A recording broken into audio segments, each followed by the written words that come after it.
The culture menu. Yo, what's up, everybody? It's your girl, Chef Che, your LA-based loyalty-raised music appreciator that loves to give the people what they want, and you are now tapped into the 8th episode of the Culture Menu Podcast. So let's jump right into this week's topics.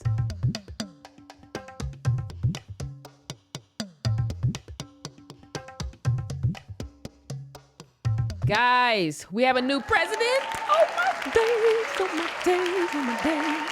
We have a new president, President Joe Biden. Okay, Kamala Harris. Yes. We've been waiting for this. Thank you so much for everybody that voted. Thank you guys for voting. Okay. Man, Trump is gone. And I'm not going to spend too much time on it because we all feel the same way. We've all had the same conversations. But I just wanted to acknowledge the fact that we have a new president. And we have the first black vice president, female. Come on, man. We out here doing it. One more time for the cheers, baby. We also have Jackie Lacey, who concedes to George Gaskin for the LA County District Attorney. Please and thank you. I know that the Black Lives Matter movement has been really fighting to get her out for at least 2 years. I know I've been watching those videos. They've been out there protesting every single week. So congratulations. I think that's dope. I'm so excited. Now let's get into the real juicy stuff.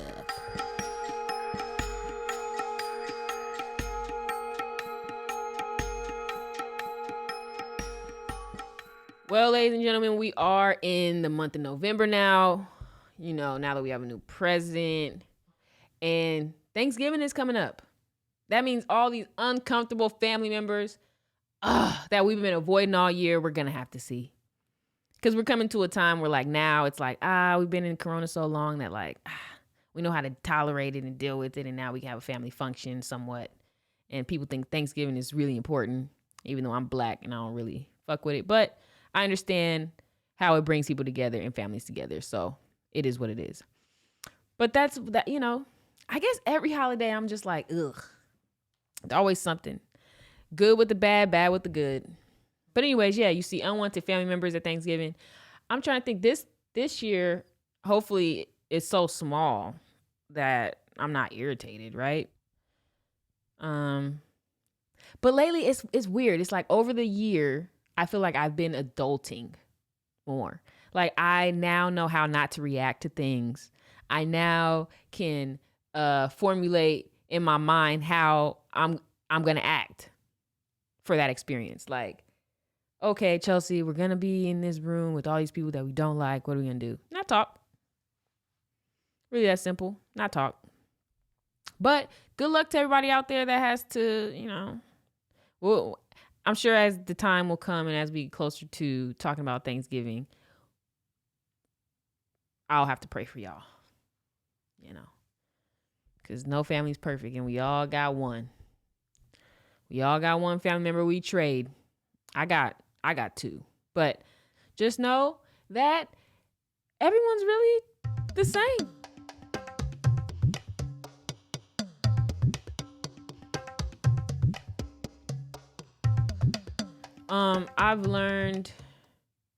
I've been dealing with something. And I haven't really been able to like really get it out. And it's been bothering me, but I don't know how to talk about it. And I just decided, you know what? I'm going to talk about it here. See if maybe I can get my thoughts into a position of clarity. So anyways, real life shit for Chef Che, guys. I have a friend that's a close friend. And they recently dealt with a loss. A really close loss. A parent. They lost a parent. And it's interesting because I was thinking like, what do I say when I call? Do I call? When should I call? You know, all those things. And then trying to put myself in their shoes. And if I do call, what would they want to hear? Nothing. Couldn't imagine, you know, me losing a parent, and I don't want to hear anything. There's nothing anyone can say or do to console me, really. Yeah, I know you're there, but am I really going to lean on you? No. That's not how I was raised. A lot of us aren't raised to lean on folks. We're raised to deal with it.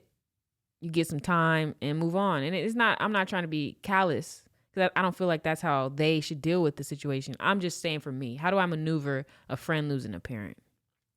Shit is hard. I want to be a good friend. I want them to know that I care, but I don't. But then I guess as I think about it, it's more about me and less about them. And that's selfish, right? Because I'm really just trying to prevent myself from being uncomfortable. It's not about their healing, right? Because we're healing always. We're always healing. We've been healing since we were born. We had to heal when we were born. We came out the mama's womb. We had to deal with the fact that we were now in a new reality. And that's what healing is all about. Coming to terms with the fact, coming to terms with the new reality. Coming to terms with the new reality. So you come out of your mama's belly, you're hit with, oh my God, I don't breathe in water anymore. That's crazy. You know what I'm saying? And you start crying. You learn how to heal over that. You cry less. Then you become a toddler and you realize, oh, your mom doesn't carry you anymore. You have to heal from that. Oh, your mom's not going to be here all day, every day. Because you start going to school. You heal from that. You heal from that. Then you become a teenager and you realize your parents ain't going to be there as you adult. And life is all about you and your decisions. Then you become an adult and you heal from all the shit you didn't realize you were even affected by. You grow up like, oh shoot, my family, my dad was a drug addict or something, or my dad was a drunk, or I didn't even realize it, or I was beaten, I didn't even realize it wasn't normal. But healing is crazy, and everyone heals differently. You know, me healing, I know last year I was different. I dealt with so much loss. I think I had like 5 really big losses in my life in 1 year. In a matter of 12 months, I had 5 huge losses. And the way I healed was I just laid there. I didn't leave my room. And if I left my room, it was very intentional. If I left my house, it was very intentional.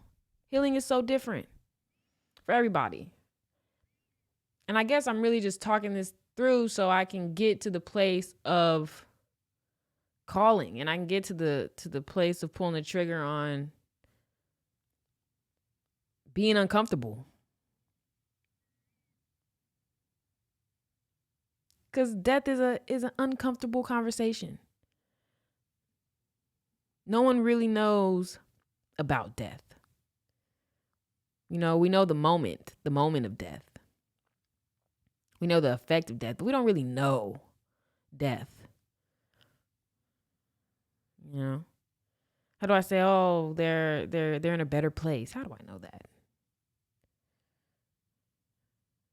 Oh, she's looking down at you. How do I know she's not watching TV up there? Going to see every concert she couldn't have, you know, she couldn't attend when she was here on Earth. I don't want to say all that stuff. Like it's meaningful, but it's meaningless because it's like everyone says it. Doesn't really mean much. Oh, time will heal all wounds. Will it? Will it? And I think I'm scared that that person will be affected by it. As they should. You lost a parent. You should be affected by it. But I'm scared. But I'm scared for my friend. How that's going to affect them. I think I'm just nervous that I'd have to deal with this death just like my friend. And maybe I'm not, maybe that's really what I'm running from.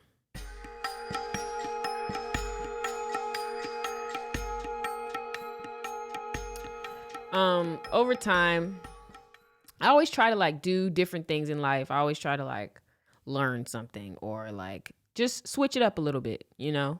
I'm a bit of a creature of habit. So my life isn't so boring or isn't boring. I always try to do something. So I was learning French not too long ago, you know, dating somebody, reading books that I've heard are really good. I love that type of stuff. Well, right now, I'm about to put you guys on Rubik's Cubes. Get a Rubik's Cube and you'll realize how smart you really are. Or, like me, you'll realize how dumb you really were for thinking that people that could do Rubik's Cubes were smart. Yeah. All that learning the Rubik's Cube taught me was how naive I was. And a lot of people. Because I remember I'd be at a party, in your college days, you go to a party, boom, boom, boom, boom, and then you're in a group of people, and there's that one person, right, that needs a little bit of a center of attention. It's like, oh, guys, I can do a Rubik's Cube. You're like, no, you fucking can't. I bet I can. Bet you can't. Bet you can't. Bet you can't. And I mean, I've done that countless of times. I met many people that either do Rubik's Cube or magic tricks. I ain't gonna talk shit about magic tricks because those are real. But Rubik's Cube, bruh. All you do is literally memorize algorithms. Now, I do it. I kind of now use the Rubik's Cube as like a therapeutic kind of thing. It's not even really I'm learning anything or I'm solving anything. It's just literally using the algorithms I already know, twisting and turning and making the colors align. I just put you guys on.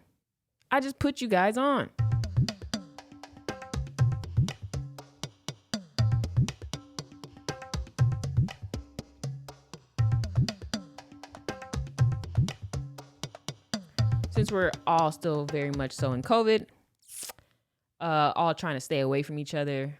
Obviously, we're not on lockdown, but we're still pretty much locked down. I've been doing my, my scroll of daisies on the Netflixingtons. And I was like, man, I want to watch some really good stand-up. What was some good stand-up? I was like, Dave Chappelle's good. Kevin Hart's good. All right. Did some of that. Then I was like, Cat Williams. I watched his stand-ups. I think I watched 2 of them. And I literally was dying laughing. And I've seen these stand-ups at least 3 to 4 times each. Where is this man? We need more Cat Williams, especially in a time like this, because he was actually one of the comedians really getting political in a time when Black people weren't seen as getting political, especially comedians. They just want you to just make us laugh. Dave Chappelle, yeah, but Cat Williams is going in on America at a time when no one else really was. So I'm just saying, Cat Williams, you guys check him out. He's funny. Push faster, I say. Push faster. That joke right there. Oh my God.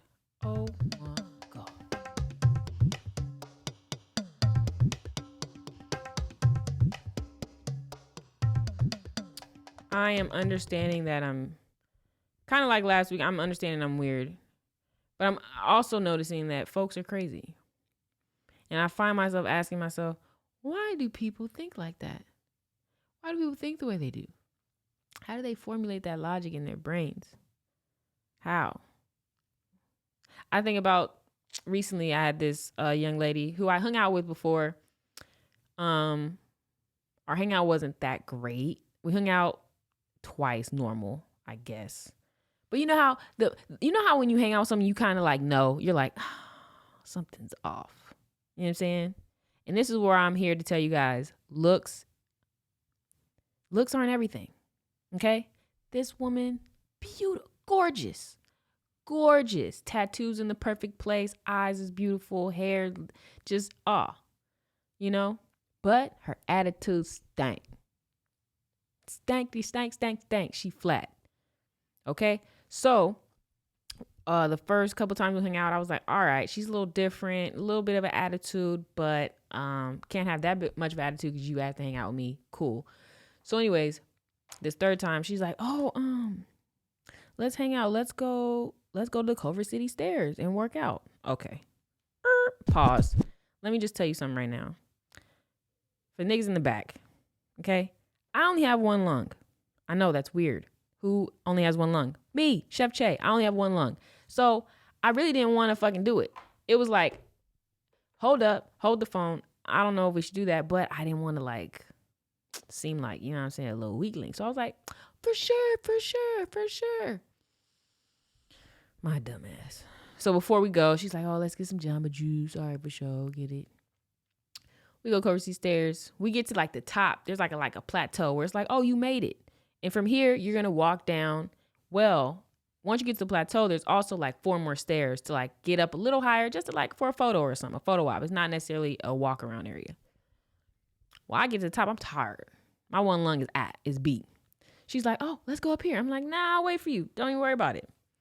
Well, guess that pissed her off. Didn't know because I don't know her like that. She comes down from the from the top, and then she just walks on by me. And I'm like, oh, she must not have seen me. Okay, well, I'm just going to follow her anyway. And all of a sudden, we're walking for like 10 minutes. Nah, maybe like less than that. Shit seems longer when you're talking about a story. But we were probably walking for like 5 minutes. And then all of a sudden she turns around. She's like, just give me my stuff. Just give me my stuff. And for an instant, I was like, wait, I'm holding your shit? You adding weight to me? In my head, I ain't talking this shit. But I was like, damn, this bitch been adding weight to me this whole time. Here, take your shit. And I was like, yeah, take it here. She's like, I don't want to. And I'm thrown because I'm like, why is she upset right now? I know she has an attitude problem, but why is she upset right now? What did I do? But at the same time, I'm a cool ass nigga. I don't, you know what I'm saying? I wasn't really tripping. I was like, you know what? Take your stuff. Go on ahead. And I even asked, because I gave her a ride to the location. I was like, hey, and do you need an Uber? That must have pissed her off even more. I'm like, all right, for sure. I'm walking down. I leave her ass at the Culver City stairs, y'all. I start walking down, and in my head, I'm starting to think about all the crazy people I've ever dealt with. And crazy people don't just let you walk away, right? So in my head, I'm like, oh, shit. In about 5 minutes, she going to be triggered again because that's just how crazy people are. So I low-key do a light jog. I'm like, all right, yo, we got to get to this fucking car before she does because I don't know where she at. Let me just go ahead. Boy, I get to my car. My dumb ass is out of breath, so I had to take some time, put my seatbelt on. Trying to make sure my phone is good. Oh, shit. Can't believe that shit. I didn't even really think about her anymore. I'm just like, damn, that was a good workout. That was crazy. I'm reversing out. I'm pulling out. And all of a sudden, you hear like the tug of the door. Boop. I'm like, oh no. Not again. Bruh, she tugs on my door. I don't know why my door is fucking unlocked. She opens it. But like I stopped the car so it kind of like closes. And she's like yelling. She's just yelling at me. And I'm like, what the fuck is wrong with this girl? What the fuck is wrong with this girl?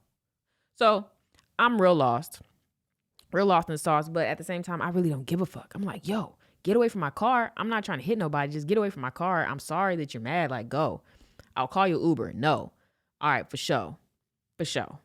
So I leave. I pull off. I think she tries to hop in my car at some point. I end up convincing her to get out of my car.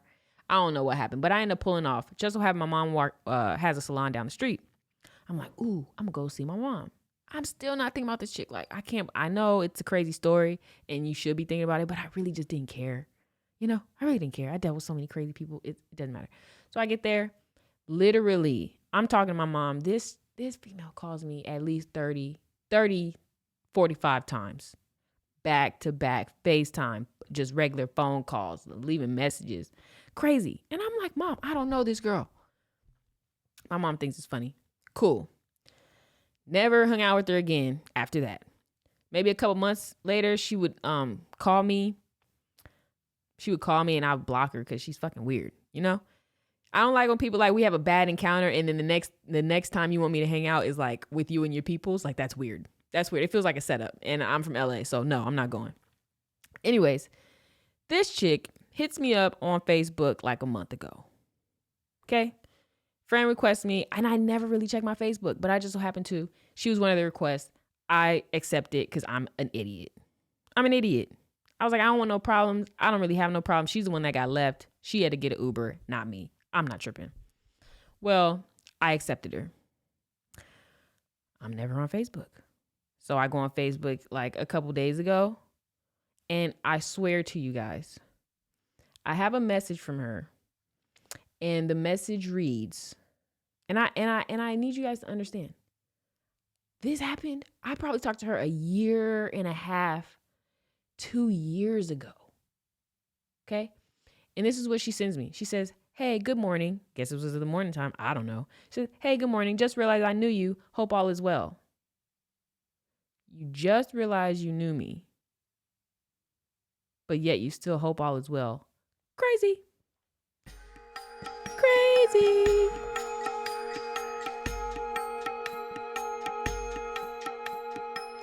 I think understanding what crazy, crazy is crazy. We all know a couple crazies. We all know a couple crazies. Who else is crazy? Let me think. Oh, I remember oh my gosh. I feel like every story I have has to do with somebody I dated because they all fucking nuts. Not all of them, but most of them. I say 70% of them were wild. But I remember I dated this chick one time. I was younger though. My younger, scandalous days. Anyways, I was dating this chick. And the love of my life. Oh my God, my first love, right? But she was a hoe, so. Anyways, we were dating. I was learning how to produce at the time from this producer in like Riverside or something. And it was her friend. And we would drive out there. He would teach me some shit. And we'd drive back. And she would always go with me and come back. And it was a long drive. Well, this particular time, I guess when I'm producing, she must have had my phone. Back then we didn't have like fucking passcodes and stuff, right? Anyways, she has my phone. Now think about it. I'm in there for an hour. I'm in there producing for an hour. So she's just taking her motherfucking time going through my phone. Oh my gosh. And I remember when she came in the room when we were about to leave, she just gave me a look. And I was like, fuck. You're just like, oh shit. And I remember her handing me the phone before we walked out of the house. And I was like, yep. She gonna beat me when we get to the car. No, but for real though. She was quiet, like halfway. Halfway, she was quiet. And I knew, something's coming. So I'm driving on the freeway, smashing. I have to be going like 80, 85 because I'm like, let me get to where I gotta go. So in case we start arguing, we close.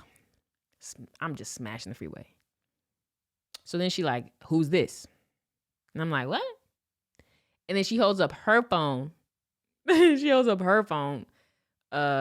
a picture of the person that I was dealing with at the time. And I said, I don't know. It's in your phone. I don't know. She was like, oh, you don't pay me for stupid? you know how you can't do that to a black woman. You can't play her for dumb, nigga. Especially after she done had an hour long fucking dig through of your phone. You can't play for stupid. And that's where I messed up. So really, this whole story is not even about her. It's about me and my fuck ups. I was like, I don't know. She was like, so you gonna tell me you don't know who this is? Can't tell you I do know. Boy, I promise you, we're like a block away off the freeway. And I'm like, I know things getting sticky, right? Because, voices are getting a little louder. Tears are starting to fall. So we a block away. And I'm like, oh, almost there. Well, my dumb ass was gaslighting. It's like, you tripping. I don't even know that person. Right? Boy, I swear to you, this is crazy. Reaches over, grabs the steering wheel, and does a hard right. In the middle of the fucking street on Ventura Boulevard. I promise you. It was like Reseda and Ventura. Oh my gosh. Right by that CVS and those Bank of Americas. Oh my God. Thank God when she hit the hard right, it was like there was like a street opening. So I turned right, really. But I had to brake because I hit the sidewalk. Crazy. And I'm thinking to myself, you on the right side. So if you would have, and you wasn't even looking, you could have just hit a car. You would have killed yourself. Crazy.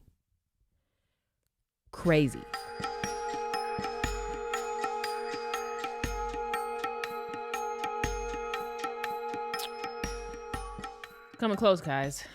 It's coming up to that time. But I will say, I was thinking, now that we have a new president, things are going to be different. Things are going to be different. We're all different. After this COVID and Black Lives Matter movement and just like police brutality and things like that and defunding the police, things are going to be so different. And I hate the fact that we have to realize, even with the votes and looking at how many votes Trump received, like, this country's racist. This country's racist. And we're going to have to fight through it the next 4 years. We're going to have to fight through it because obviously these racists know how to hibernate. Somehow they know how to tuck away their feelings when it's time. All right, well, Trump isn't in office. Let me tuck away my racist hat real quick. And we have to be able to distinguish, between folks. You know what I'm saying? Are you for us or are you against us? Are you with us or are you against us? And so I'm just saying, all my POCs, all my black women, all my black men, my brothers and my sisters, just to be weary out there, be woke. Don't go out there trusting nobody that ain't looking like you right now. And unfortunately, that's just where we are right now. I'm not trying to be divisive, and I'm not trying to separate us or make it like we can't fraternize with white folks. Of course, not all white people are the same, but they all got tendencies.